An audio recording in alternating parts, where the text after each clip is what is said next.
పచ్చి పసుపు గొమ్ములో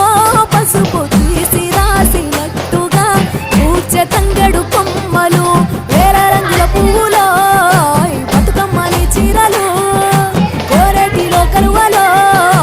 గౌరమ్మని రవికలు ఎంతటి అందాల మహారాణివే నీ చుట్టూ పూలన్నీ చలికత్తెలే